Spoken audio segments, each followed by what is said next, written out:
Welcome to லெட்லன். நம்ம வந்து எல்லா காம்படிட்டிவ் எக்ஸாம்ஸ்க்கும் யூஸ்ஃபுல்லாக இருக்கக்கூடிய வகையில் வந்து சிக்ஸ்த்து ஸ்டாண்டர்ட் வயசில் வந்து சிக்ஸ்த்து ஸ்டாண்டர்டில் இருந்து நம்ம வந்து ஸ்கூல் சப்ஜெக்ட்ஸ் பார்த்துட்ருக்கோம். ஸோ அதில் வந்து பர்டிகுலராக சோசியல் சயின்ஸ் வந்து நம்ம ஸ்டார்ட் பண்ணியிருந்தோம். ஆல்ரெடி ஸ்டார்டிங்கில் லாஸ்ட் வீடியோவாக வந்து சிக்ஸ்த்து ஸ்டாண்டர்டில் ஃபஸ்ட்டு டேர்மில் சோசியல் சயின்ஸோட ஃபஸ்ட்டு யூனிட் போட்டிருப்போம், வரலாறுனா என்ன அப்படின்னு சொல்லிட்டு. ஸோ அந்த இதில் அதோட கண்டினியூவாக அடுத்து சிக்ஸ்த்து ஸ்டாண்டர்டோட ஃபஸ்ட் டேர்மில் செகண்ட் யூனிட் வந்து பார்க்க போகிறோம், மனிதர்களின் பரிணாம வளர்ச்சி.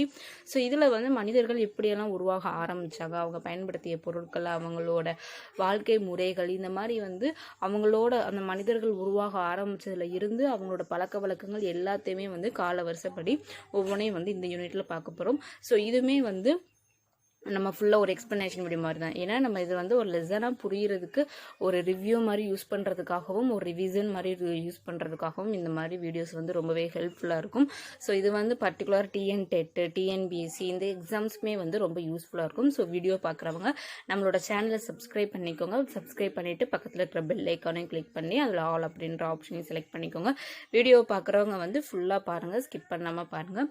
ஸோ இப்போ வந்து நம்ம லெசனுக்குள்ளே போகலாம். ஸோ மனிதர்களின் பரிணாம வளர்ச்சி இந்த யூனிட்ல இருந்து நம்ம என்னென்ன தெரிஞ்சுக்கலாம் அப்படின்னா, மனித குலம் வந்து எப்படி உருவாச்சு, அதோட வரலாறு என்ன, எந்தெந்த இடத்துல உருவாகியிருக்காங்க, அவங்களோட வேட்டையாடுதல் பழக்க வழக்கம், அவங்க ஒரு இடத்துல இருந்து இன்னொரு இடத்துக்கு எப்படியெல்லாம் பரிணாம வளர்ச்சி வந்து ஏற்பட்டுச்சு, அப்புறம் வரலாற்றுக்கு முந்தைய காலத்தில் மனிதர்கள் பயன்படுத்திய கற்கருவிகள், அதை பற்றி தெரிஞ்சுக்கிறது, எப்படி வந்து இந்த நெருப்பை கண்டுபிடிச்சாங்க, சக்கரத்தை வந்து கண்டுபிடிச்சாங்க, அவங்களோட குகை ஓவியங்கள், அவங்க பண்ண அந்த குகை ஓவியங்கள், இது எல்லாத்தையுமே வந்து இந்த லெசனில் வந்து தெரிஞ்சுக்க போகிறோம். ஸோ ஃபஸ்ட்டு பார்த்தோம் அப்படின்னா, இதுலேயுமே வந்து அந்த நம்ம முதல் லெசனில் பார்த்த மாதிரி முதல் யூனிட்டில் வந்து எப்படி ஒரு கான்வர்சேஷன்ஸில் கொடுத்துருந்தாங்களோ அதே மாதிரி தான் இதுலேயுமே வந்து ஒரு கான்வர்சேஷன்ஸ் மாதிரி தமிழினியும் அவங்க பாட்டியும் வந்து பேசிக்கிற மாதிரி சொல்கிறாங்க. ஸோ இதில் பார்த்தோம் அப்படின்னா அவங்க என்ன பண்ணுறாங்க அப்படின்னா, இந்த ஒரு டைம் ரிவர்ஸ், அந்த டைம் ட்ராவல் மிஷின் மாதிரி வந்து பார்க்குறாங்க. அதில் வந்து தமிழினி வந்து இந்த மாதிரி நம்ம அடுத்து வரக்கூடிய வருஷம் இப்போ 2024 அப்படின்னா இதுக்கு அடுத்து 2200 வந்து எப்படி இருக்கும், உலகம் வந்து எப்படி இருக்கும் அப்படின்றத பார்க்கறதுக்கு தமிழினி ஆசைப்படுறா. ஆனால் பாட்டி அவங்க வந்து என்ன சொல்கிறாங்கன்னா, இல்லை வேண்டாம், நம்ம வந்து இதுக்கு முன்னாடி எப்படி இருந்துச்சு, இதுக்கு அப்புறத்தை பார்க்குறத விட நம்ம இப்போ இருக்கிறதுக்கு முன்னாடி எப்படி எல்லாம் உலகம் இருந்துச்சு, மனிதர்கள் எப்படி இருந்தாங்க அப்படின்றத பார்த்துக்குவோம் அப்படின்னு வந்து சொல்கிறாங்க. ஸோ அப்படி பார்க்கும்பொழுது 1850 அந்த டைமில் எப்படி இருந்தாங்க, அடுத்து 8000 ஆண்டுகளுக்கு அதில் வந்து எப்படி இருந்தாங்க, அந்த மாதிரி வந்து பார்க்கும்பொழுது அதில் என்ன சொல்றாங்க அப்படின்னா, பெரும்பாலான மக்கள் வந்து நடந்து செல்வதையும், சிலர் மிதிவண்டி ஓட்டி செல்வதையும், சாலைகளில் பேருந்துகள் அரிதாக கடந்து போவதையும் கண்டார்கள். பிறகு அவர்கள் 1850க்கு நகர்ந்தார்கள். அதாவது என்ன அப்படின்னா, இதில் வந்து அவங்க 2200 அதுக்கு பார்க்காம பாட்டி அவங்க சொன்னதுக்கப்புறம் 1950 அதுக்கு போய் பார்க்குறாங்க அந்த டைம் ட்ராவல் மிஷினில். ஸோ அந்த இதில் வந்து என்ன பார்க்குறாங்கன்னா, எல்லாரும் வந்து நடந்து செல்வது, சைக்கிளில் போகிறது, அப்புறம் வந்து பேருந்துகளில் வந்து பயன்படுத்துறது, இது எல்லாமே வந்து அதை பார்க்குறாங்க. அதுக்கப்புறம் 1850க்கு இன்னும் வந்து என்ன பண்ணுறாங்க அப்படின்னா முன்னாடி போகிறாங்க. 1950க்கு முன்னாடி இன்னும் ஒரு 100 வருஷத்துக்கு முன்னாடி வந்து போகிறாங்க 1850க்கு. ஸோ அப்படி அங்கே வந்து என்ன பண்ணுறாங்க அப்படின்னா, அங்கே வந்து பேருந்து, மிதிவண்டி இரண்டையுமே காண முடியவில்லை. ஸோ 100 வருஷத்துக்கு முன்னாடி வந்து எந்த ஒரு பேருந்து, அந்த பஸ் ஃபெசிலிட்டியும் இல்லை, சைக்கிள் எதுவுமே இல்லை. ஸோ இந்த மாதிரி மாடுகளை வந்து பயன்படுத்துறது, கழுதைகளை வந்து பயன்படுத்துறது, அந்த மாதிரியான ஒரு நிகழ்வுகள் இருக்குது. அடுத்து வந்து தமிழில் வந்து என்ன பண்ணுறாங்கன்னா, 8000 ஆண்டுகளுக்கு முற்பட்ட காலத்துக்கான பொத்தானை அழுத்தினாள். ஸோ அதாவது 8000 ஆண்டுகளுக்கு அந்த முற்பட்ட காலத்தை வந்து அந்த டைமுக்குரியதை வந்து ப்ரெஸ் பண்ணுறா. ஸோ அப்போ என்ன ஆகுது அப்படின்னா, அந்த காலத்தில் வந்து மக்கள் வந்து பயிர் வளர்க்குறதுல, கால்நடை வளர்க்குறதுல வந்து ஈடுபடுறாங்க. ஸோ ஃபுல் அண்ட் ஃபுல் அவங்களோட ஒர்க் வந்து அதான் இருந்துச்சு, விவசாயம் பண்ணுறது, அந்த மாதிரியானது எல்லாமே இருக்குது. அதுக்கப்புறம் அவங்க என்ன பண்ணுறாங்க அப்படின்னா, 18,000 ஆண்டுகளுக்கு முந்தைய காட்சிகளை காண அதுக்கப்புறம் 18,000 வருஷங்களுக்கு முன்னாடி பார்க்குறது நடக்கிறதுக்கு அதை வந்து அவள் ப்ரெஸ் பண்ணுறா பட்டன். ஸோ அப்படி இருக்கும்போது அந்த காலத்தில் மனிதர்கள் என்ன பண்ணுறாங்க அப்படின்னா, குகையில் வாழ்ந்து வருகிறார்கள். ஸோ ஃபஸ்ட்டு ஸ்டார்டிங்கில் 1950 வந்து நடக்கிறது, சைக்கிளில் போகிறது, பஸ்ஸில் போகிறதெல்லாம் பார்க்குறாங்க. அடுத்து 1850 வந்து என்ன ஆகுது அப்படின்னா சைக்கிள் எதுவுமே இல்லை, பஸ் எதுவுமே இல்லை. அதுக்கப்புறம் 8000 ஆண்டுகளுக்கு முன்னாடி, அதுக்கும் முன்னாடி போய் பார்க்குறாங்க. 8000 ஆண்டுகளுக்கு முன்னாடி வந்து பயிர் வளர்க்குறது, கால்நடைகள், ஆடு மாடு கோழி இந்த மாதிரியான நிறையா இதை வந்து வளர்க்குறது, இந்த மாதிரி இருக்காங்க. அடுத்து 18,000 ஆண்டுகளுக்கு முன்னாடி என்ன ஆகுது அப்படின்னா 18,000 ஆண்டுகளுக்கு முன்னாடி வந்து மனிதர்கள் வந்து குகையில் வாழ்ந்திருக்கக்கூடிய அந்த காட்சியை வந்து பார்க்குறாங்க. அவங்க பயன்படுத்தின வந்து பொருட்கள், கற்கருவிகள், அந்த மாதிரியான நிறைய இதை வந்து பார்க்குறாங்க. ஸோ இந்த மாதிரியான அவங்க வேட்டையாடிய ஒரு காட்சியை கண்டு அவங்க வந்து அந்த மாதிரி இது பார்த்தோன்னே வந்து பயம் வருது. ஸோ இந்த மாதிரி ஒவ்வொரு வருஷத்துலையும் ஒவ்வொரு இது மாதிரி வந்து நடக்குது. ஸோ அப்போ என்ன பண்ணுறாங்க அப்படின்னா, ஸோ இதான் வந்து அந்த மனிதர்கள் உருவான பரிணாம வளர்ச்சி. ஸோ இதை வந்து நம்ம லாஸ்ட்டில் பார்ப்போம். ஸோ இந்த லெசனை வந்து நம்ம இது ரீட் பண்ணி ஃபுல்லாக முடிச்சிருவோம். ஸோ மறுபடியும் என்ன பண்ணுறாங்க அப்படின்னா, ஸோ அடுத்து வந்து பாட்டி வந்து இந்த மானிடர்கள் வந்து எப்படி வந்து உருவாகிறாங்க அப்படின்ற அந்த ஒரு கதையை வந்து என்ன பண்ணுறாங்க அப்படின்னா தமிழ் இன்னைக்கு சொல்கிற மாதிரி நமக்குமே அப்படியே சொல்ல வராங்க.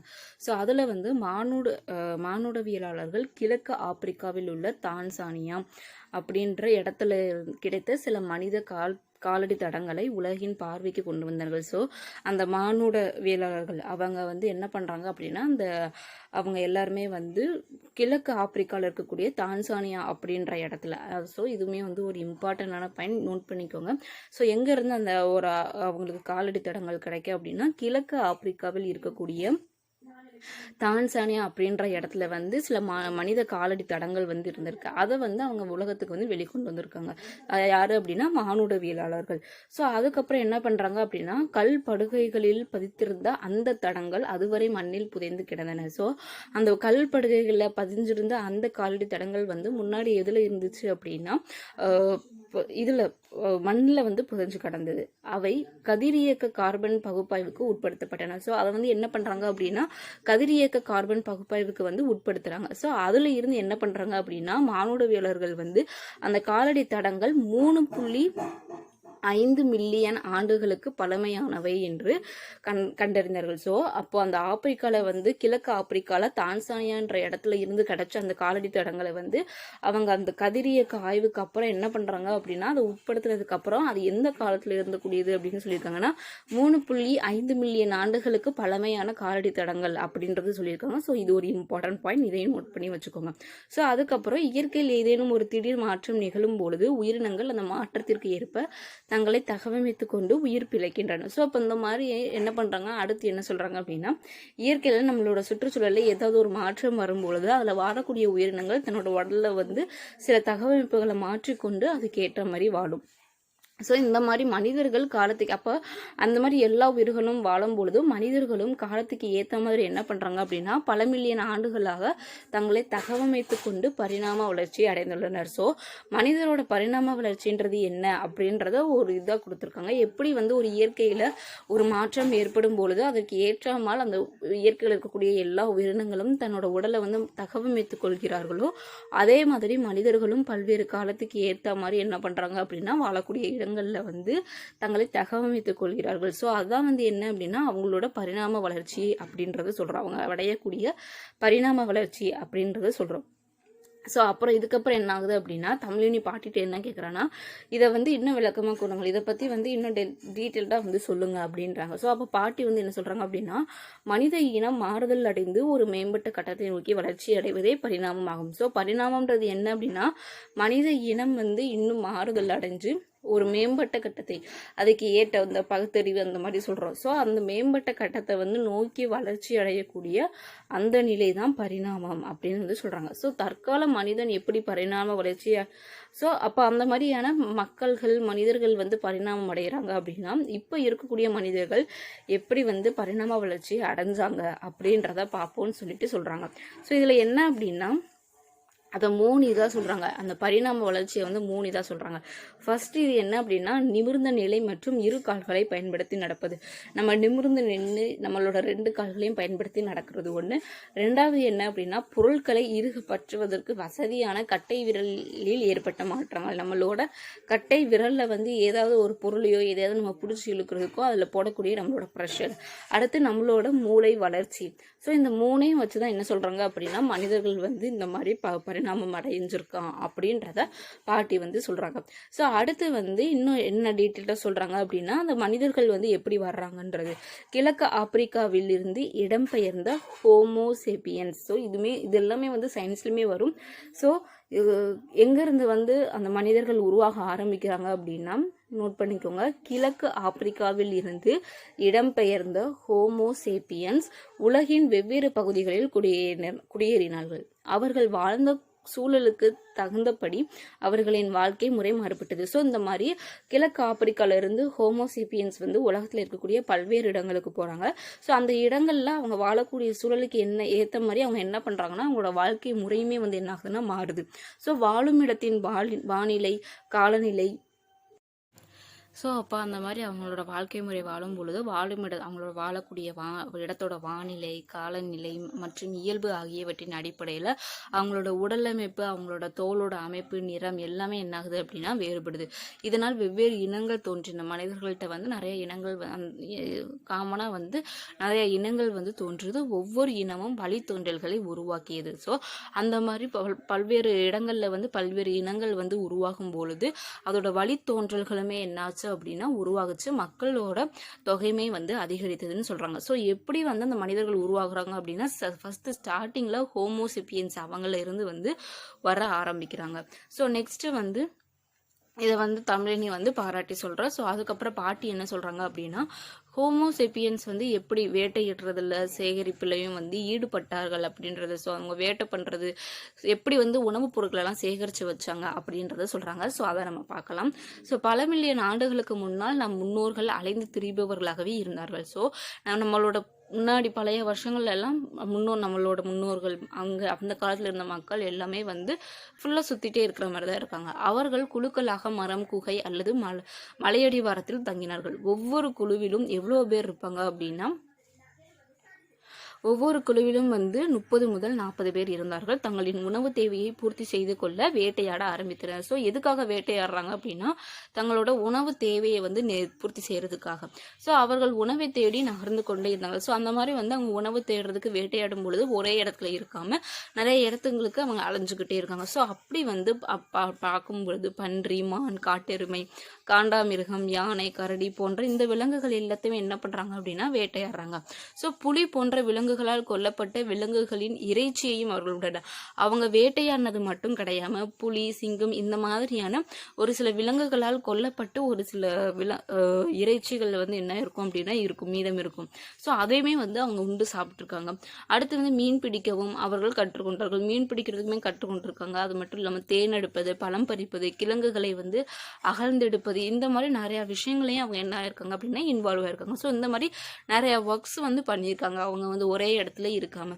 ஸோ நெக்ஸ்ட் பார்த்தோம் அப்படின்னா காடுகளில் இருந்து தானியங்களை சேகரித்தார்கள். அது மட்டும் இல்லாமல் பழங்கள், இறைச்சி, தேன் இதை தவிர்த்து வந்து தானியங்கள் இப்போ நம்ம சொல்கிற அந்த அரிசி, கேழ்வரகு, சோளம் இந்த மாதிரியான நிறைய தானியங்களையுமே வந்து என்ன பண்ணுறாங்க அப்படின்னா சேகரிக்கிறாங்க. ஓரிடத்தில் உணவுப் பொருட்கள் கிடைப்பது நின்று விட்டால். ஸோ இப்போ வந்து ஒரு இடத்துல நமக்கு வந்து உணவுப் பொருள் நின்றுச்சு அப்படின்னா அவர்கள் வந்து என்ன பண்ணுறாங்க அப்படின்னா வேற இடத்துக்கு போகிறாங்க.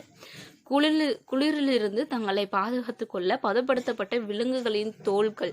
ஸோ இந்த மாதிரி வந்து உணவுக்காக வேற இடத்துக்கு நகர்ந்து செல்வது. அதே சமயத்தில் வந்து இப்போ ஏதாவது உங்களுக்கு ஒரு இடத்துல வந்து குளிர இருக்கு அப்படின்னா தங்களை வந்து பாதுகாத்துக்கிறதுக்கு அந்த குளிர்லேருந்து தங்களை பாதுகாத்துக்கிறதுக்கு விலங்குகளோட தோலை வந்து பயன்படுத்துறது, பதப்படுத்தப்பட்ட விலங்குகளோட தோல், அதுக்கப்புறம் மரப்பட்டைகள், இலைகள், இது எல்லாத்தையுமே அவங்க ஆடைகளாக அணிஞ்சிருக்காங்க. ஸோ பார்த்தோம்னா நிறைய பிக்சர்ஸ்லாம் பார்த்தாலே நமக்கு தெரியும்.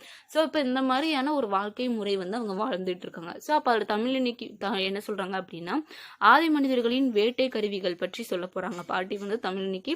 இப்போ வந்து எப்படி வேட்டையாடுதலும் உணவை சேகரித்தலும் எப்படி எதுக்காக வேட்டையாடுறாங்க, எப்படி உணவை சேகரிச்சாங்கன்றத சொன்னாங்க. ஸோ இப்போ வந்து தமிழினிக்கு என்ன சொல்ல போறாங்க அப்படின்னா அவங்க வந்து எப்படி வந்து அந்த கருவிகள் வந்து வேட்டையாடுறதுக்கு வந்து பயன்படுத்தினாங்க, அதை வந்து எப்படி உருவாக்குனாங்க அப்படின்றத சொல்ல போகிறாங்க. ஸோ அப்படி பார்க்கும்பொழுது ஆதி காலத்தில் வேட்டையாடுவதுதான் மனிதர்களின் முதன்மையான தொழில். ஸோ ஆதி காலத்தில் முக்கியமான பாயிண்ட் என்ன அப்படின்னா ஆதி காலத்தில் வேட்டையாடுவதுதான் மனிதர்களோட முதன்மையான தொழில். ஒரு குச்சி அல்லது கல்லால் ஒரு பெரிய விலங்கை கொல்வது அவர்களுக்கு கடினமாக இருந்தது. ஸோ அவங்க ஸ்டார்டிங்கில் வந்து இப்போ வேட்டையாடுறாங்க அப்படின்னா ஒரு குச்சியை வச்சோ கல்லால் வச்சோ அவங்களால பண்ணுறது அவங்களுக்கு ரொம்ப கஷ்டமாக இருந்தது. ஸோ அவங்க அவங்க என்ன பண்ணுறாங்க அப்படின்னா ஏதாவது ஒரு கூர்மையான ஆயுதங்களை வந்து பயன்படுத்தணும் அப்படின்னு சொல்லிட்டு ஒரு முடிவுக்கு வர்றாங்க. ஸோ அப்படி வரும்பொழுது என்ன பண்ணுறாங்க அப்படின்னா ஆயுதங்கள் செய்ய சிக்கி முக்கி கல் மிகவும் ஏற்றதாக இருந்தது. ஸோ அந்த இதுலேயே வந்து சிக்கி முக்கி கல் அப்படின்னு சொல்லிட்டு அந்த கல் வந்து அவங்களுக்கு ஏதுவாக இருந்ததுன்னு சொல்கிறாங்க. அதோட வலிமையும் தாங்கும் திறனுமே வந்து ஏன் அந்த கல்லை வந்து சூஸ் பண்ணுறாங்க அப்படின்னா அந்த கல்லோட வலிமை தாங்கும் திறன் வந்து தான் அதை பயன்படுத்தக்கூடிய அதை தேர்வு செய்கிறதுக்கான காரணம்னு சொல்கிறாங்க. சிக்கி முக்கி கற்களை தேடுறதுல வந்து பல மணி நேரங்களே அவர்கள் செலுத்தினார்கள். ஸோ அதுக்கு ஏற்ற மாதிரி அந்த கல்லை வந்து அவங்க கண்டுபிடிக்கிறதுக்கு அந்த கல்லை கண்டுபிடிக்கிறதுக்கே அவங்க நிறைய நேரம் வந்து செலவழிச்சாங்க அப்படின்றது. கற்களின் துணை கொண்டு கூர்மையான ஆயுதங்களை செய்ததுடன் அவற்றை பிடிப்பதற்கு வசதியாக மர கைப்பிடிகளையும் பொருத்தினார்கள். ஸோ இப்போ அந்த சிக்கி முக்கி கல்லை வச்சு என்ன பண்ணுறாங்க அப்படின்னா ஆயுதங்கள் செய்கிறாங்க. அது மட்டும் இல்லாமல் அந்த ஆயுதங்களை நல்லா வந்து பிடிக்கிறதுக்கு வசதியாக அந்த ஆயுதங்களோடு சேர்த்து சில மரக்குச்சிகளையுமே வச்சு அதோட சேர்த்து வச்சு என்ன பண்ணுறாங்க அப்படின்னா கட்டி வைக்கிறாங்க. ஸோ அந்த கற்களை வந்து கற்கருவிகளை செய்கிறதுக்கு எந்த கல்லை பயன்படுத்துகிறாங்க அப்படின்னா சிக்கி முக்கி கல் தான் வந்து அவங்க பயன்படுத்தினாங்க.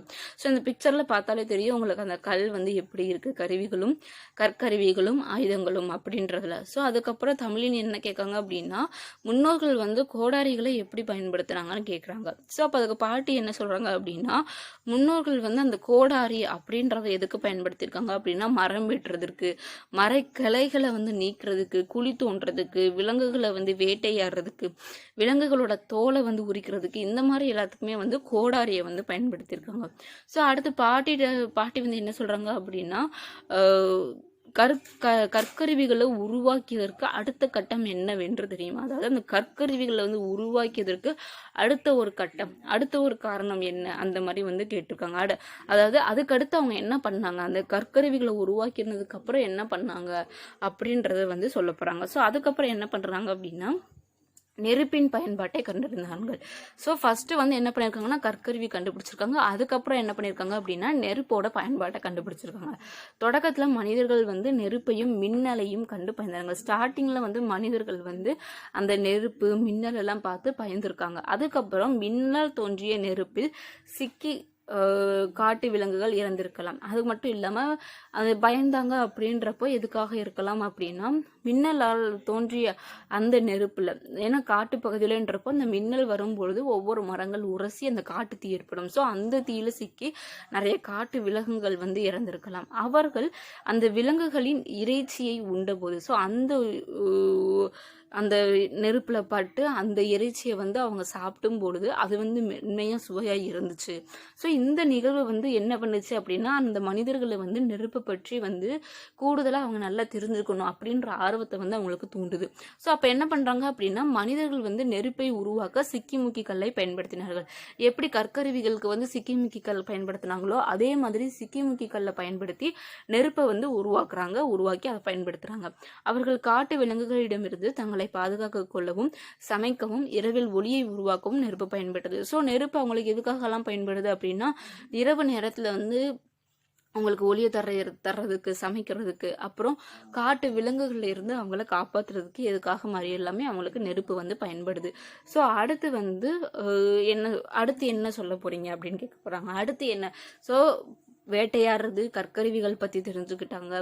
அதுக்கப்புறம் வந்து கற்கருவிகளுக்கு அப்புறம் அந்த என்ன சொல்கிறது கற்கருவிகளுக்கு அப்புறம் என்ன வந்து பயன்படுத்தினாங்க, அந்த வேட்டையாடுறது, உணவு, அப்புறம் கற்கருவிகளுக்கு அப்புறம் வந்து நெருப்பு கண்டுபிடிச்சது, இது எல்லாமே தெரிஞ்சுக்கிட்டோம்.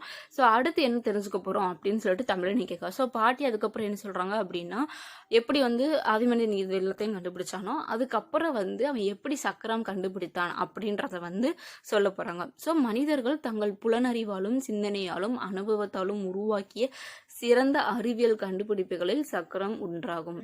ஸோ என்ன சொல்கிறாங்க அப்படின்னா மனிதர்கள் வந்து நிறைய, அதாவது புலனறிவாலும் சிந்தனையாலும் அனுபவத்தாலும் உருவாக்கிய நிறைய சிறந்த அறிவியல் கண்டுபிடிப்புகள் இருக்கும். ஸோ அதில் வந்து சக்கரமும் ஒன்றாகும் அப்படின்றது சொல்லியிருக்காங்க. ஸோ இதுவுமே வந்து இம்பார்ட்டன்ட். ஸோ அப்போ என்ன மாதிரியான எப்படி வந்து அந்த சக்கரத்தை கண்டுபிடிக்கிறாங்க அப்படின்னா சக்கர உருவாக்கம் மனித வரலாற்றில் ஒரு முதல் தரமான கண்டுபிடிப்பாக கருதப்படுகிறது. ஸோ அந்த சக்கரத்தை வந்து கண்டுபிடிச்சிருக்காங்க. அந்த சக்கரத்தோட உருவாக்கம் வந்து மனிதனோட வரலாற்றில் ஒரு முதல் தரமான கண்டுபிடிப்பாக கருதப்படுகிறது. மலைகளில் இருந்து கற்கள் உருண்டு வருவதை பார்த்த பொழுது. ஸோ எப்படி சக்கரத்தை வந்து அவங்க இது பண்றாங்க, கண்டுபிடிக்க ஆரம்பிக்கிறாங்க அப்படின்னா, மலைகளில் வந்து கற்கள் வந்து உருண்டு வர்றதை பார்த்து சக்கரத்தை உருவாக்குறதுக்கான சிந்தனைகள் வந்து அவங்க பெற்றிருக்கலாம், அதை பார்த்து அவங்க செஞ்சிருக்கலாம் அப்படின்றது சொல்றாங்க. ஸோ இதுதான் வந்து சக்கரம் கண்டுபிடிக்கப்பட்டதில் வந்து சொல்றாங்க. அடுத்து பானை வந்து எப்படி செய்யறாங்க அப்படின்னா, மனிதர்கள் களிமண்ணில் பானை செய்ய கற்றுக்கொண்டார்கள். சக்கரம் கண்டுபிடிக்கப்பட்ட பிறகு பானை செய்வது எளிதாகின. ஸோ அந்த பானை வந்து எதுக்கு அப்புறம் செய்யறாங்க அப்படின்னா, சக்கரம் கண்டுபிடிச்சதுக்கு அப்புறம் வந்து பானை செய்யறது எளிதா இருந்துச்சு அப்படின்னு சொல்றாங்க. அவர்கள் பானையை நெருப்பில் சுட்டு அதற்கு உறுதியை கொடுத்தார்கள். ஸோ பானையை செஞ்சுட்டு என்ன பண்ணுறாங்க அப்படின்னா, அதை வந்து நெருப்பில் சுடுறாங்க, அது வந்து ஸ்ட்ராங்காக இருக்கணும் அப்படின்றதுக்காக. பானைகள் மீது வந்து நிறைய வண்ணங்கள் பூசப்பட்டு அதை வந்து அழகாக்குறாங்க. வண்ண சாயங்கள் வந்து எதுலேருந்து எடுக்கிறாங்க அப்படின்னா, தாவரங்களோட வேர்கள், இலைகள், மரப்பட்டைகள், இது எல்லாத்துலையோட சாற்று, அதுல இருந்து வரக்கூடிய சாறுல இருந்து என்ன பண்றாங்க அப்படின்னா வண்ண கலவைகள் வந்து எடுக்கிறாங்க. ஸோ இந்த படத்துல இருந்து இருப்பது என்ன என்று சொல்ல முடியுமா? ஸோ இங்க காமிக்கிற இது வந்து இந்த படத்துல காமிக்கிறது என்னன்னு பாட்டிக்கு வந்து கேட்குறாங்க. ஸோ அதுக்கு தமிழ் என்ன சொல்றோன்னா, ஏதோ மங்கலான கிறுக்கல்கள் போல் இருக்கு அப்படின்னு சொல்றாங்க.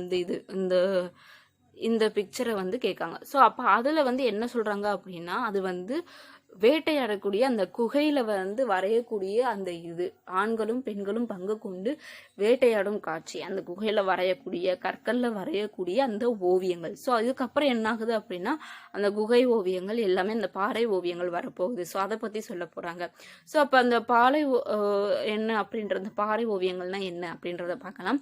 மனித சமூகத்தின் முதல் கலை இது என்று கூறலாம். அதாவது என்ன அப்படின்னா, அந்த பாறை ஓவியங்கள், குகை ஓவியங்கள், அதை எல்லாத்தையும் என்ன சொல்றாங்க அப்படின்னா, மனித சமூகத்தின் முதல் கலை அப்படின்னு சொல்லலாம். மொழி தோன்றுவதற்கு முன்னால் மனிதர்கள் ஒளியாகவும் அசைவுகளாகவும் தங்கள் எண்ணங்களை வெளிப்படுத்தினார்கள். ஸோ நம்ம பேசக்கூடிய மொழி வந்து வர்றதுக்கு முன்னாடி மனிதர்கள் எப்படி பேசினாங்க அப்படின்னா, ஒளியாகவும் அசைவுகளாகவும் அந்த சைன் லாங்குவேஜ் மாதிரி பேசி தன்னுடைய எண்ணங்களை வந்து வெளிப்படுத்திக்கிட்டாங்க. பாறை ஓவியங்களில் அவற்றை பதிவு செய்தார்கள். ஸோ இந்த மாதிரி நம்ம வந்து அவங்க பயன்படுத்தி அவங்க பேசின செயல்கள், அவங்களோட அசைவுகள் எல்லாத்தையும் என்ன பண்றாங்க அப்படின்னா, பாறை ஓவியங்கள்ல வந்து அதை வந்து பதிவு செய்யறாங்க. ஸோ அடுத்து வந்து பழங்கால பாறை ஓவியங்கள்னா என்ன அப்படின்றது, இந்தியாவில் உள்ள பல பாறைகளிலும் குகைகளிலும் நாம் ஓவியங்களை காண முடியும். ஸோ நிறைய பிக்சர்ஸ் வந்து இன்னுமே வந்து இருக்கு. ஸோ அப்போ வந்து பாறை ஓவியங்கள் கடந்த காலம் குறித்து சில செய்திகளை தெரிவிக்கின்றன. ஸோ அந்த பாறை ஓவியங்கள் அப்படின்றது என்ன அப்படின்னா, கடந்த காலத்துல என்ன நடந்துச்சு அப்படின்ற செய்திகளை வந்து சொல்லுது. ஸோ அடுத்து என்ன சொல்றாங்கன்னா, 750 குகைகளில் ஏறத்தாழ 500 குகைகளில் பாறை ஓவியங்கள் காணப்படுகின்றன. ஸோ ரொம்ப ரொம்ப இம்பார்ட்டன்டான பாயிண்ட்.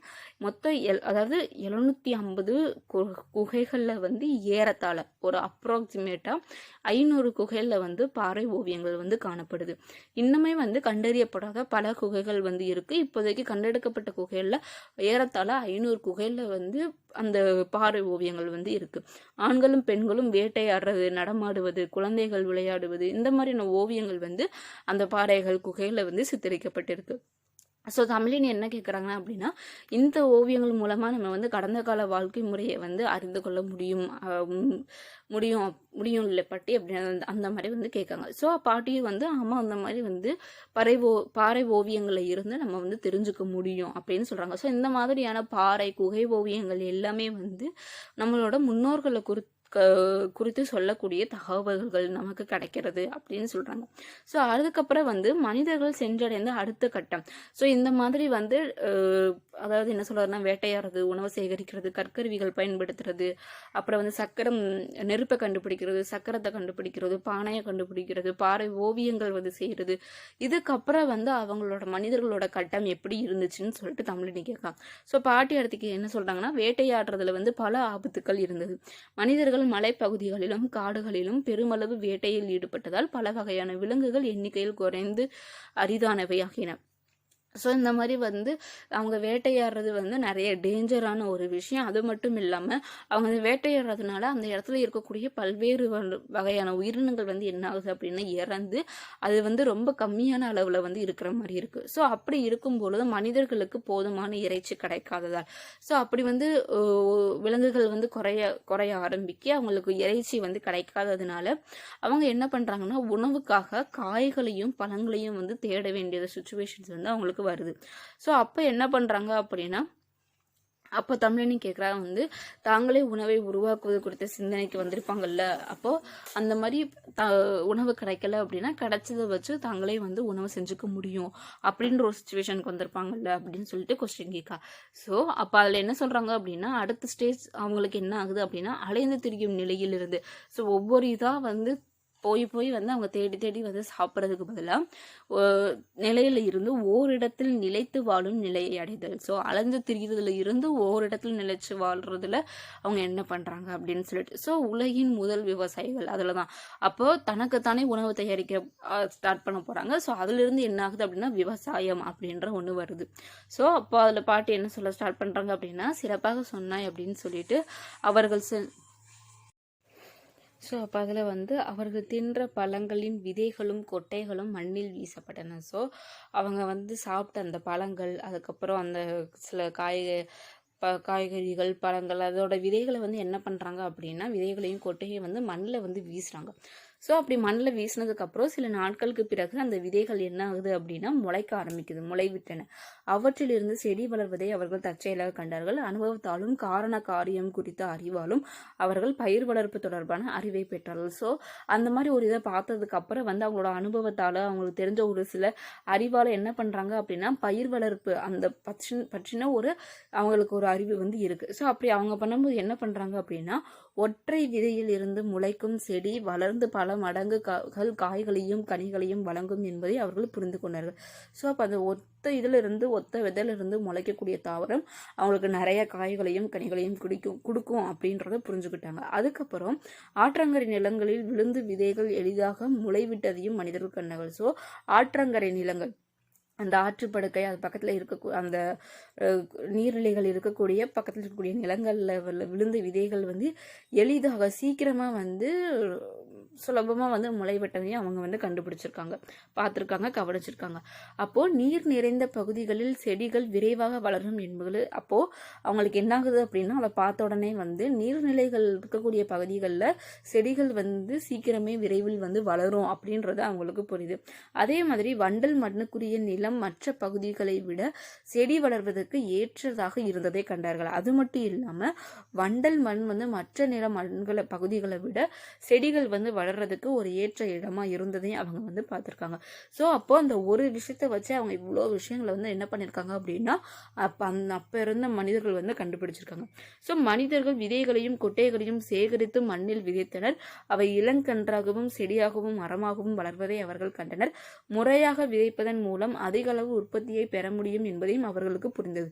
ஸோ இந்த மாதிரி அவங்க போட்ட ஒரு விதையோ கொட்டையோ வந்து அவங்க என்ன பண்ணுறாங்க அப்படின்னா சேகரித்து மண்ணில் வந்து விதைக்க ஆரம்பிக்கிறாங்க இதை பார்த்த உடனே. ஸோ அப்போ அதுக்கப்புறம் என்ன ஆகுது அப்படின்னா, அது எல்லாமே வந்து ஒரு சின்ன மரமாகவோ செடியாகவோ வந்து வளர்றதையும் பார்க்குறாங்க. அதுக்கப்புறம் அதை எப்படி வந்து நம்ம ப்ராப்பராக கரெக்டாக வந்து பண்ணலாம் அப்படின்றதையும் அவங்க என்ன பண்ணுறாங்க அப்படின்னா புரிஞ்சுக்க ஆரம்பிக்கிறாங்க. ஸோ இதன் மூலமாக தான் என்ன ஆகுது அப்படின்னா விவசாயம் அப்படின்றது செயல்பாட்டுக்கு வருது. அவர்கள் விலங்குகளை பழக்கி அவற்றுக்கு உணவு கொடுத்து வளர்த்து அவற்றையும் விவசாயத்தில் ஈடுபடுத்தினார்கள். அது மட்டும் இல்லாமல் சில விலங்குகள் எப்படி வந்து இப்போ நம்ம உழுறதுக்கு மாடுகளை பயன்படுத்துகிறோமோ அதே மாதிரி அப்போ வந்து விலங்குகளையும் வளர்த்து அதுக்குமே வந்து உணவு எல்லாம் வழங்கி அதையுமே விவசாயத்திற்கு என்ன பண்ணியிருக்காங்க அப்படின்னா பயன்படுத்தியிருக்காங்க. விலங்குகளை வளர்ப்பது மனிதர்களின் வாழ்வில் முக்கியமான பகுதியானது. எருதுகள் வந்து உழுதுவதற்கு பயன்படுத்தப்பட்டன. எருதுகள் விவசாய வேலைகளை எளிதாக்கின. வேட்டையாடி வாழ்க்கையை நடத்தியதை விட இந்த வாழ்க்கை எளிதாக இருந்தது. ஸோ அவங்களுக்கு வந்து பார்க்கும் பொழுது அந்த ஒவ்வொரு இடமா போய் ஒவ்வொரு விலங்குகளை வந்து வேட்டையாடி உணவு தயாரிச்சதை விட இந்த விஷயம் வந்து இந்த விவசாயம் அப்படின்றது அவங்களுக்கு எளிதாக இருந்துச்சு. அதுக்கப்புறம் வந்து விவசாயம் அவர்களை ஒரு குறிப்பிட்ட இடத்தில் குடியேறும்படி செய்தது. ஸோ அவங்க விவசாயம் பண்ணுறாங்க அப்படின்னா அது பக்கத்துலேயே இருந்து அதை கண்காணிக்கிற மாதிரி அந்த ஒரு குறிப்பிட்ட இடத்துலையே அவங்களை குடியேறப்படும் மாதிரி செய்தது. நிலத்தில் வாழும் வாழ்க்கை முறையால் சமைப்பதற்கும் சேமித்து வைப்பதற்கும் கொள்கலன்கள் தேவைப்பட்டன. ஸோ அப்போ அந்த மாதிரி அவங்க பண்ணுறாங்க அப்படின்னா அந்த ஒரே நிலத்தில் வந்து அவங்க வாழும் பொழுது அவங்க சமைக்கிறதுக்கும் அதை சேமித்து வைக்கிறதுக்கும் அவங்களுக்கு தனியாக ஒரு இடம் தேவைப்பட்டுச்சு. ஸோ பானை செய்யும் சக்கரமும் நெருப்பும் இந்த பிரச்சனைக்கு தீர்வு வழங்கின. ஸோ அப்போ அந்த மாதிரி சேமித்து வைக்கிறதுக்கு வந்து அவங்களுக்கு என்னாச்சு அப்படின்னா அந்த பானை செய்யக்கூடிய சக்கரமும் நெருப்பும் வந்து அவங்களுக்கு வந்து பயன்பட்டுச்சு அப்படின்னு வந்து சொல்கிறாங்க. ஸோ நெக்ஸ்ட்டு வந்து கலப்பை கண்டுபிடிக்கப்பட்டதால் விவசாயம் இன்னும் எளிதானது. அந்த கலப்பைன்னு சொல்லுவாங்க. அந்த கலப்பை வந்து அவங்களுக்கு இன்னும் வந்து ரொம்பவே ஹெல்ப்ஃபுல்லாக இருந்துச்சு அப்படின்றது. மனிதர்கள் நிலத்தில் இருந்த தேவையற்ற புதர்களை அகற்றி அவற்றை எரித்து நிலத்தை தயார்படுத்தியதுடன் விவசாய பணி தொடங்கியது. ஸோ அப்போ அந்த மாதிரி பண்ணுறாங்க அப்படின்னா அந்த கலப்பை மூலமாக வந்து நிலத்தில் இருந்து தேவையான அந்த களை எடுப்பாங்கன்னு சொல்லுவாங்க. இல்லை தேவையற்ற செடிகளை வந்து எடுத்துட்டு அதை வந்து தயார்படுத்துவாங்க. அதை வந்து எரிச்சு ஒரு சில பேர்லாம் ஃபுல்லாக எரிச்சிருவாங்க. எரித்து அதை வந்து அந்த ஃபுல்லாகவே அந்த நிலத்தை ஃபுல்லாகவே வந்து விவசாயத்துக்கு வந்து ஆரம்பிச்சிருவாங்க. அவங்க வந்து நிலத்தை உழுது அதுக்கப்புறம் விதைகள் எல்லாமே போட்டுட்டு பயிரை வளர்த்து அறுவடை செய்தார்கள். ஸோ அந்த நிலத்தில் மண் வளம் வந்து குன்றிவிட்டால், ஸோ இப்போ அவங்க அந்த பண்ணக்கூடிய அந்த ப்ராசஸில் அந்த நிலத்தில் இருக்கக்கூடிய மண்ணோட வளம் வந்து குறைஞ்சிருச்சு அப்படின்னா தொடக்கத்தில் குறைஞ்சிருச்சுன்னா அவங்க என்ன பண்ணுறாங்க அப்படின்னா வேறொரு பகுதிக்கு வந்து போகிறாங்க. ஸோ தொடக்கத்தில் விவசாயம் மனிதர்களின் உடனடி உணவு தேவையை நிறைவேற்றுவதாக மேற்கொள்ளப்பட்டது. ஸோ அப்போ இந்த மாதிரி வந்து ஒரு மண்வளம் வந்து குறையும் பொழுது வேறொரு இடத்துக்கு போகிறாங்க. ஸ்டார்டிங்கில் விவசாயம் அப்படின்றது அவங்க அந்த மனிதர்களோட உடனடியான ஒரு உணவு தேவையை நிறைவேற்றுவதற்காக தான் உடனடியாக ஒரு மேற்கொள்ளப்பட்ட ஒரு விஷயம். ஸோ உற்பத்தி வந்து அதிகரிக்கும் போது அவங்க என்ன பண்ணுறாங்க அப்படின்னா தங்களது எதிர்கால தேவைக்காக விளைபொருட்களை சேமித்து வைக்க தொடங்கினார்கள். ஸோ இப்பன்றது இல்லாமல் அடுத்து வரக்கூடிய காலத்துக்கும் வந்து அவங்கள பயன்படுத்தக்கூடிய வகையில் அந்த விளைபொருட்கள் எல்லாத்தையுமே சேமித்து வைக்க ஸ்டார்ட் பண்ணுறாங்க, சேவ் பண்ணுறதுக்கு ஸ்டார்ட் பண்ணுறாங்க. இந்த மாதிரி சேமிக்கப்பட்ட பொருட்கள் உற்பத்தி குறைந்த காலத்தில் அவர்களுக்கு உதவின. ஸோ அப்போ அந்த மாதிரி வந்து சேமித்து வைக்கிறாங்க அப்படின்னா ஒரு காலத்தில் அவங்களுக்கு அந்த வரக்கூடிய உற்பத்தி கம்மியாக இருக்கும் பொழுது சேமித்து வைக்கப்பட்ட பொருள் வந்து அவங்களுக்கு பெரும் உதவியாக இருந்திருக்கு. அவர்கள் தங்கள் அனுபவத்தால் ஆற்றுக்கு அருகில் உள்ள நிலம் விவசாயத்துக்கும் கால்நடை வளர்ப்புக்கும் பயனுள்ளதாக இருக்கும் என்பதை புரிந்து கொண்டார்கள். ஸோ அப்போ அது மட்டும் இல்லாமல் அவங்களோட அனுபவத்தால் ஆற்றுக்கு அந்த நீர்நிலைகளுக்கு பக்கத்தில் இருக்கக்கூடிய நிலம் வந்து விவசாயத்துக்கும் கால்நடைகளை வளர்க்குறதுக்கும் வந்துமே ரொம்ப பயனுள்ளதாக இருக்கும்ன்றதையும் ஈஸியாக புரிஞ்சுக்கிட்டாங்க. ஸோ அதனால் மனிதர்கள் என்ன பண்ணுறாங்க அப்படின்னா அந்த ஆற்றங்கரைகளிலேயே வந்து நிலையாக தங்க முடிவெடுத்தார்கள். ஸோ இப்போ நம்ம எங்கே வாழலாம் அப்படின்னு பார்க்கும் பொழுது அந்த ஆற்றங்கரை பக்கத்துலேயே வந்து வாழ்கிறதுக்கு அவங்க முடிவெடுக்கிறாங்க. ஸோ அதுக்கப்புறம் தமிழ் இந்த மாதிரியான ப்ராசஸ் எப்படி வந்து அவங்களோட உணவு பழக்க முறை மாறி விவசாயம் அப்படின்றது உருவாச்சு. ஸோ அதுக்கப்புறம் தமிழனோட கேள்வி என்ன அப்படின்னா எப்படி வந்து வீட்டு விலங்குகளை வந்து பழக்கினாங்க, அந்த ஒவ்வொரு சில எருதாக இருந்தாலும் சரி நாய்களாக இருந்தாலும் சரி அதை வந்து எப்படி பழக்கினாங்க அப்படின்னு சொல்கிறாங்க. அதுக்கு பாட்டி என்ன சொல்கிறாங்கன்னா மனிதர்கள் வேட்டையாடுவதை எளிதாக்குவதற்கு பல வழிகளை சிந்தித்தார்கள். ஸோ அந்த வேட்டையாடுறதை எளிதாக்குறதுக்கு வந்து நிறைய வழிகளை வந்து மனிதர்கள் யோசிச்சிருக்காங்கன்னு சொல்றாங்க. ஸோ பிற விலங்குகளை வந்து மோப்பம் பிடிக்கும் ஆற்றலை நாய்கள் பெற்றிருப்பதையும் விலங்குகளை தங்கள் எல்லைக்குள் அனுமதிக்காமல் துரத்துவதையும் அவர்கள் கண்டிருந்தார்கள். ஸோ இந்த மாதிரியான மற்ற விலங்குகளோட வாடையை வந்து அதோட இதை வந்து மோப்ப முடிக்கிறது, மற்ற யாரையுமே வந்து நம்ம வீட்டு பக்கமோ நம்மளோட இது பக்கமோ வரவிடாமல் தடுக்கிறது நாய்கள் வந்து செய்யும் அப்படின்றத அவங்க தெரிஞ்சு வச்சுருக்காங்க. ஸோ அதனால் என்ன பண்ணுறாங்க அப்படின்னா தாங்கள் வந்து அவங்க வந்து வேட்டையாடும் பொழுது நாய் வந்து உதவியாக இருக்க முடியும் அப்படின்றத அவங்க உணர்ந்து அதை வந்து வளர்க்க ஆரம்பிக்கிறாங்க. ஸோ இதன் மூலமாக நாய் வந்து மனிதர்களால் பழக்கப்படுத்தப்பட்ட முதல் விலங்கு ஆனது. ஸோ முக்கியமான இன்னொரு பாயிண்ட் என்ன அப்படின்னா இது ஆல்ரெடி சொல்லியிருந்தோம். முதலாக மனிதர்களால் பழக்கப்படுத்தப்பட்ட விலங்கு, அதுவும் வந்து பாதுகாக்கிறதுக்கு இதுக்கு எல்லாமே பயன்படுத்தப்பட்ட விலங்கு வந்து நாய். ஸோ அதுக்கப்புறம் என்ன ஆகுது அப்படின்னா நாயோட வந்து கோழி, ஆடு, பசு இதையுமே வந்து என்ன பண்ணுறாங்க அப்படின்னா வளர்க்க ஆரம்பிக்கிறாங்க. ஆனால் முதல்ல வளர்க்க ஆரம்பிச்சது என்ன அப்படின்னா நாயை தான் வளர்க்க ஆரம்பிக்கிறாங்க. அதுக்கப்புறம் என்ன பண்ணுறாங்க அப்படின்னா மனிதர்கள் வந்து நெடுங்காலமாக சமவெளிகளில் தங்கினார்கள், சமவெளி நிலங்களில் தங்கியிருக்காங்க. அந்த காலகட்டத்தில் அவர்கள் விவசாயத்தை கற்றுக்கொண்டதுடன் கைவினை கலைகளுக்கான திறன்களையும் வளர்த்து கொண்டார்கள். விவசாயத்துல மட்டும் அவங்களுக்கு வந்து நல்ல இதா இருந்தாங்க அப்படின்னா கிடையாது. கைவினை கலைஞர்கள், இந்த இப்போ வந்து நம்ம கிராஃப்ட்னு சொல்றோம் இல்லையா, அந்த கைவினை பொருட்கள் கைவினை கலைகள் எல்லாத்துலேயுமே அப்பயுமே வந்து அவங்க ரொம்ப திறனோட இருந்திருக்காங்க. ஓரிடத்துல குடியேறி நிரந்தரமாக தங்கும் வாழ்க்கை முறை உற்பத்தியை பெருக்கியது. ஸோ அந்த ஒரு இடத்துல மட்டும் அவங்க தங்கி இருந்து அவங்க அந்த வாழ்க்கை முறை வந்து அவங்களோட உற்பத்தியை வந்து அதிகமாகவே அவங்களுக்கு வந்து இருந்துச்சு, அந்த உற்பத்தியை வந்து நிறையா பெருக்குச்சு. ஸோ இப்போ என்ன பண்ணுறாங்க அப்படின்னா அவர்களிடம் தேவையை விட அதிகமான அளவு தானியங்கள் இருந்தன. தானியங்கள் வந்து தேவைக்கு ஏற்ப அதிகமாக இருக்குது. அவர்கள் கூடுதல் தானியங்களை பிற குழுக்களிடம் பரிமாற்றம் செய்து தங்களுக்கு தேவையானவற்றை பெற்றுக்கொண்டார்கள். ஸோ அதுக்கப்புறம் இந்த மாதிரி தங்கிட்ட வந்து நிறைய வந்து விளைபொருட்கள் தானியங்கள் இருக்கிறதுனால என்ன பண்றாங்கன்னா பண்டமாற்று முறை, அதாவது தான் இருக்கக்கூடிய தானியங்களை இன்னொருத்தவங்ககிட்ட கொடுத்து தனக்கு தேவையான பொருளை அந்த தானியங்களுக்கு பதிலாக என்ன பண்றாங்க அப்படின்னா வாங்கிக்கிறாங்க. ஸோ இதைத்தான் நம்ம என்ன சொல்றோம் அப்படின்னா பண்டமாற்று முறை, இதைத்தான் வந்து பண்டமாற்று முறை அப்படின்னு வந்து சொல்கிறோம். தானியங்களை கொடுத்து வந்து ஒரு பொருளை கொடுத்து நமக்கு தேவையானதை இன்னொரு இதை நம்ம வந்து வாங்கிக்கிறோம், பண்டமாற்று முறை. இவ்வாறு இந்த மாதிரி அவங்க வந்து ஸ்டார்ட் பண்ணதுக்கப்புறம் என்ன ஆகுது அப்படின்னா வணிகமும் வர்த்தகமும் வந்து வளருது. அதுக்கப்புறம் நகரங்கள் பெருநகரங்கள் வந்து தோன்ற ஆரம்பிச்சிச்சு. ஸோ இந்த மாதிரியான விஷயங்கள் நடக்கும் பொழுது தமிழனி இன்னொன்று பேச ஆரம்பிக்க நீங்கள் கூறிய செய்திகள் எனக்கு மிகவும் பயனுள்ளதாக இருக்கும்.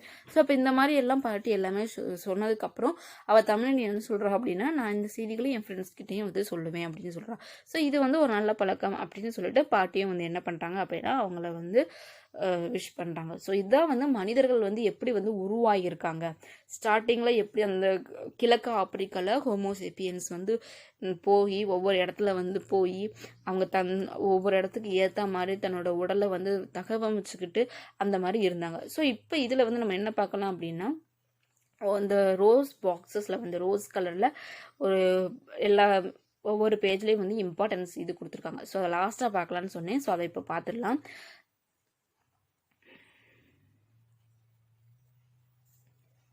ஸோ இதில் பார்த்தோம் அப்படின்னா மனிதர்கள் பரிணாம வளர்ச்சி அடைந்த கதையை தொல்லியல் மானுடவியல் ஆகியவற்றின் உதவியுடன் நம் அறிவியல் நோக்கில் பயில முடியும். ஸோ நம்ம இந்த மாதிரி மனிதர்களோட பரிணாம வளர்ச்சி இதை வந்து தெரிஞ்சுக்கணும் அப்படின்னா நம்ம எப்படி தெரிஞ்சுக்கலாம் அப்படின்றத சொல்லியிருக்காங்க. ஸோ இதையுமே நீங்கள் வந்து தெரிஞ்சு வச்சுக்கோங்க, எப்படி வந்து நம்ம தெரிஞ்சுக்கலாம் அப்படின்றதையும் நீங்களுமே வந்து தெரிஞ்சு வச்சுக்கோங்க. ஸோ மனிதர்களோட பரிணாம வளர்ச்சி அடைந்த கதையை வந்து தொல்லியல் மானுடவியல் இந்த ரெண்டு இதோட உதவியோட நம்ம வந்து அறிவியல் நோக்கில் வந்து ஒரு சயின்ஸ் ரிலேட்டட் இதில் வந்து நம்ம தெரிஞ்சுக்க முடியும், பயில முடியும்னு சொல்கிறாங்க.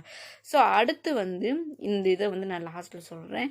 ஸோ அடுத்து வந்து வரலாற்றுக்கு முந்தைய கால மனிதர்களையும் அவர்கள் பயன்படுத்திய பொருட்களையும் பற்றி படிப்பது தொல்லியல் ஆகும். ஸோ தொல்லியல் அப்படின்றது என்ன அப்படின்றதையும் தெரிஞ்சுக்கோங்க. தொல்லியல் அப்படின்னா வரலாறுக்கு முன்னாடி வந்து அந்த காலத்தில் இருந்த மனிதர்கள் அவங்களோட பயன்படுத்திய பொருட்களையும் அந்த மனிதர்கள் அவங்கள பயன்படுத்திய பொருட்கள் பற்றிய படிப்பு தான் என்னன்னா தொல்லியல் அப்படின்றது. தொல்லியல் ஆய்வுக்கு வந்து முக்கியமாக இருக்கக்கூடிய ஆதாரம் வந்து என்ன அப்படின்னா அகழ்வாராய்ச்சி பொருட்கள். அந்த தொல்லியல் ஆய்விற்கு வந்து ஆய்வு பண்ணணும் அப்படின்றதுக்கு அகழாய்வு ஆராய்ச்சியில் கிடைத்த பொருட்கள் வந்து ரொம்பவே ஹெல்ப்ஃபுல்லாக இருக்கும். ஸோ அடுத்த ஒரு இம்பார்ட்டன்ட் என்ன அப்படின்னா குகையில் வாழ கற்றுக்கொண்ட குரோமக்னான்ஸ் மனிதர்கள் பிரான்சில் உள்ள லாஸ்காஸ் என்னும் இடத்தில் உள்ள குகைகளில் வாழ்ந்ததற்கான தொல்லியல் சான்றுகள் கிடைத்துள்ளன. இவர்களிடம் இறந்தவர்களை புதைக்கும் பழக்கம் இருந்தது. ஸோ இந்த எப்படி வந்து நம்ம ஆப்பிரிக்காவில் இந்த மாதிரி வந்து இருந்தாங்கன்னு சொன்னோமோ அதே மாதிரி குகையில் வாழ கற்றுக்கொண்ட குரோமக்னான்ஸ் அப்படின்றாங்க. இவங்க எங்கே இருந்தாங்க அப்படின்னா அந்த மனிதர்கள் வந்து பிரான்ஸில் இருக்கக்கூடிய லாஸ்காஸ் அப்படின்ற ஒரு குகையில் வந்து வாழ்ந்திருக்காங்க. அதுக்கான தொல்லியல் சான்றுகள் கிடைத்திருக்கு. ஸோ இவங்கள்ட்ட இருந்து தான் வந்து இந்த இறந்தவர்களை புதைக்கும் பழக்கம், அந்த புதைக்கக்கூடிய அந்த ப்ராசஸ் வந்து வந்திருக்குன்னு சொல்கிறாங்க. ஸோ நெக்ஸ்ட் ஒரு இன்ஃபர்மேஷன் என்ன அப்படின்னா மானுடவியல். இந்த மானுடவியல் வந்து கண்டுபிடிச்சாங்கன்னு சொல்கிறோம். ஸோ அந்த மானுடவியல் அப்படின்றது மனிதர்கள் மற்றும் அவர்களின் பரிணாம வளர்ச்சியை பற்றி படிப்பதாகும். ஸோ தொல்லியல்னா என்ன, மானுடவியல்னா என்ன அப்படின்றத தெரிஞ்சுக்கோங்க. மானுடவியல் அப்படின்றது மனிதர்கள் அவங்களோட பரிணாம வளர்ச்சியை பற்றி படிக்கக்கூடிய ஒரு இது. ஸோ மானுடவியல் என்னும் சொல் 2 கிரேக்க வார்த்தையிலிருந்து பெறப்பட்டது. இன்னொன்று என்ன அப்படின்னா இந்த மானுடவியல்ன்ற சொல்ல வந்து எதுலேருந்து எடுத்திருக்காங்க அப்படின்னா கிரேக்க வார்த்தையோட 2 வார்த்தையிலிருந்து எடுத்திருக்காங்க. மானுடவியலோட இங்கிலீஷ் வேர்ஷன் வந்து ஆந்த்ரோபாலஜி. ஸோ அந்த இதை வந்து கிரேக்க வார்த்தையில் 2 இருந்து எடுத்திருக்காங்கன்னு சொன்னாங்க. ஒன்று வந்து என்ன அப்படின்னா ஆந்த்ரோபோஸ் அப்படின்றதுக்கு மீனிங் என்ன அப்படின்னா மனிதன் அப்படின்னு பேரு. லோகஸ் அப்படின்றதுக்கு பேர் என்ன அப்படின்னா அதுக்கு வந்து எண்ணங்கள் அல்லது காரணம் அப்படின்னு பேர். ஸோ இந்த 2 வேர்டையும் சேர்த்து தான் மானுடவியல் ஆந்த்ரோபாலஜி அப்படின்றத சேர்த்து வச்சிருக்காங்க. அடுத்து மானுடவியல் ஆய்வாளர்கள் மனித குலத்தின் வளர்ச்சியையும் நடத்தையையும் ஆராய்ந்து மனிதனின் கலாச்சாரம் மற்றும் சமூக நிகழ்வுகள் பற்றிய முழு விளக்கத்தையும் அடைவதற்கு முயல்கின்றனர். ஸோ இந்த மானுடவியல் அப்படின்ற படிப்பு மூலமா என்ன பண்றாங்கன்னா, அந்த ஆய்வாளர்கள் வந்து மனித குலத்தோட வளர்ச்சி, அவங்களோட வாழ்க்கை முறைகள், அவங்களோட கலாச்சாரம், சமூக நிகழ்வுகள் இதை பத்தின எல்லாத்தையுமே வந்து ஒரு விளக்கத்தை வந்து அடையிறதுக்கு முயல்றாங்க அந்த படிப்பு, அந்த ஸ்டடி மூலியமா. அடுத்து வந்து மனிதர்கள் ஒவ்வொரு இடத்துல ஒவ்வொரு விதமான மனிதர்கள் வந்து வாழ்ந்தாங்க. ஸோ அந்த ஒவ்வொரு இடத்துலையும் வாழ்ந்த மனிதர்கள் அவங்களோட வாழ்விடங்கள் என்னென்ன அப்படின்றத சொல்லியிருக்காங்க. ஃபர்ஸ்ட் வந்து ஆஸ்ட்ரோலோத்திபிகஸ். ஸோ இவங்க யாரு அப்படின்னா கிழக்கு ஆப்பிரிக்கால இருக்கக்கூடியவங்க. அடுத்து வந்து ஹோமோ ஹேபிலிஸ். ஹோமோ ஹேபிலிஸ் அப்படின்னா தென் ஆப்பிரிக்கா. அடுத்து ஹோமோ எரக்டஸ் அப்படின்றவங்க எந்த இடத்துலனா ஆப்பிரிக்கா மற்றும் ஆசியா. அடுத்து நியாண்டர்தால் அப்படின்ற அந்த இன மக்கள் வந்து யுரேசியா, அதாவது ஐரோப்பா மற்றும் ஆசியா, அதை வந்து யுரேசியான்னு போட்டிருக்காங்க. அடுத்து வந்து குரோமக்னான்ஸ், இவங்க வந்து பிரான்ஸ்ல ஆல்ரெடி அந்த முதல்ல சொன்ன மாதிரி. அடுத்து பீகிங் மனிதன் அப்படின்றவங்க சீனால வந்து இருந்திருக்காங்க. ஹோமோசெப்பியன்ஸ் வந்து ஆப்பிரிக்கால இருந்திருக்காங்க. ஹைடல்பர்க் மனிதன் வந்து லண்டன் இந்த இடத்துல வந்து வாழ்ந்திருக்காங்க. ஸோ அடுத்து வந்து இந்த பிக்சர்ஸ் எல்லாமே வந்து வேட்டையாடும் முறைகள் எப்படி வந்து வேட்டையாடுறாங்க அப்படின்லாம் சொல்லியிருக்காங்க. செதுக்கும் கலையை செதுக்கக்கூடியதை வந்து அதை பற்றி வந்து சொல்லியிருக்காங்க. ஒரு கல்லினை அடியில் வைத்து கூர்மையான மற்றொரு கல்லினை அதனை தட்டி செதுக்குதல். ஸோ இதை வந்து செதுக்குறாங்க அப்படின்னா எப்படி செதுக்குறாங்க அப்படின்னா, ஒரு கல்லை வந்து அடியில் வச்சுக்கிட்டு கூர்மையான இன்னொரு கல்லை வந்து வச்சு அதை வந்து தட்டுறது. ஸோ இந்த மாதிரி தான் வந்து செதுக்கும் கலை வந்து உருவாக்கப்படுது. ஸோ இதுதான் வந்து இன்ஃபர்மேஷன்ஸ். இது வந்து என்ன அப்படின்னா, தமிழ்நாட்டில் வந்து இருக்கக்கூடிய பழங்கால பாறை ஓவியங்கள் பற்றி நம்ம சொல்லியிருந்தோம். ஸோ அந்த பாறை ஓவியங்களில் வந்து இருக்கக்கூடிய அவங்க கண்டுபிடிச்சிருக்கக்கூடிய ஒரு சில இடங்களில் இருக்கக்கூடிய பாறை ஓவியங்கள், கீழ்வளை, விழுப்புரம், மதுரையில் உசிலம்பட்டி, கோவையில் வந்து குமுதிப்பதி, அதுக்கப்புறம் கோவையில் வந்து மாவடைப்பு, அடுத்து கரைக்கையூர், நீலகிரியில் வந்து பொறிவரை அப்படின்னு சொல்லிட்டு இந்த மாதிரியான பாறை ஓவியங்கள் வந்து கண்டுபிடிச்சிருக்காங்க. ஸோ இந்த வீடியோ வந்து யூஸ்ஃபுல்லாக இருக்கும் அப்படின்னு நினைக்கிறேன். ஸோ உங்களோட ஃப்ரெண்ட்ஸ் இந்த மாதிரி ஜிகே வந்து தெரிஞ்சுக்கணும், எக்ஸாம்ஸ்க்கு ப்ரிப்பேர் பண்ணுறாங்க அப்படின்னா அவங்களுக்கு இந்த வீடியோவை ஷேர் பண்ணுங்கள், யூஸ்ஃபுல்லாக இருக்கும். அண்ட் அனதர் நெக்ஸ்ட் வீடியோவில் நம்ம வந்து மீட் பண்ணலாம். தேங்க்யூ ஃபார் வாட்சிங்.